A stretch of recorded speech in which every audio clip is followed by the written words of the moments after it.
남북 선수단은 어제 각자의 단복을 입고 따로 입장했습니다. 개회식 때와는 달랐죠. 이를 두고 남북 간의 감정이 상했기 때문이라는 취지의 보도가 나왔고 소셜미디어를 중심으로 확산이 됐습니다. 간단히 말하면 북한에 제공한 아이스하키 장비가 안보리 제재 때문에 문제가 됐고 우리가 이걸 반납하라고 해서 갈등이 생겼다는 겁니다. 팩트체크에서 확인을 했습니다. 오대영 기자, 남북 갈등설이 사실입니까? 그렇게 보기는 어렵습니다. 먼저 북측의 아이스하키 대표팀이 사용한 장비는 우리가 제공한 게 아닙니다. 지난 1월 남북과 IOC의 협상 결과에 따라서 IOC가 지급을 했습니다. 그래서 남북 간의 문제가 아닙니다. 현재 IOC는 북한에 무상으로 주는 물품이 유엔 안보리 제재에 어긋나는지 여부를 알아보고 있는 중입니다.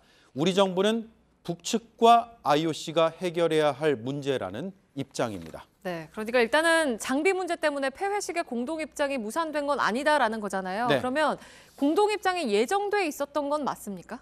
그것도 맞지 않습니다.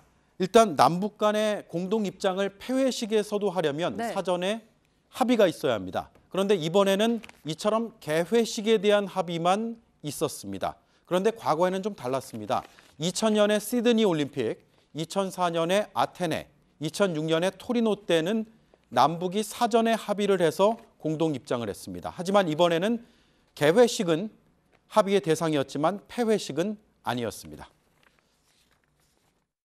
폐회식 때는 전통에 의해서 각국이 그냥 자유롭게 들어온다. 그렇게 되니까 그렇게 한 거죠. 꼭 단복을 안 입어도 된다라고 하니까. 네, 그러니까 폐회식은 자유롭게 들어오는 게 전통이고 그래서 이제 그 전통에 충실한 거다라는 게 조직의 입장인 거군요. 그렇습니다. 특히 IOC의 규정을 보면 더 명확합니다. 먼저 개회식을 보겠습니다. 국가별 입장이 원칙입니다.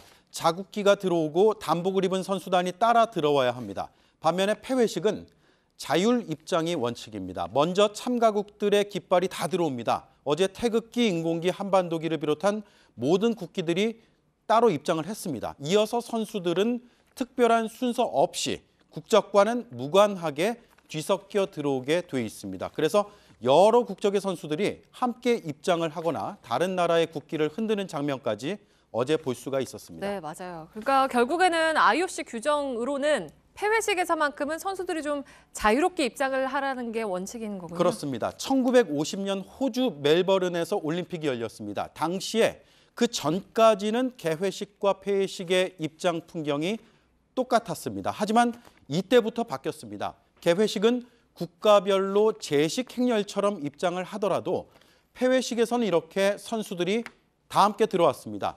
원 네이션, 다시 말해서 국적에 얽매이지 말고 세계인 모두가 하나가 되자는 취지였습니다. 네, 팩트체크 오대영 기자였습니다.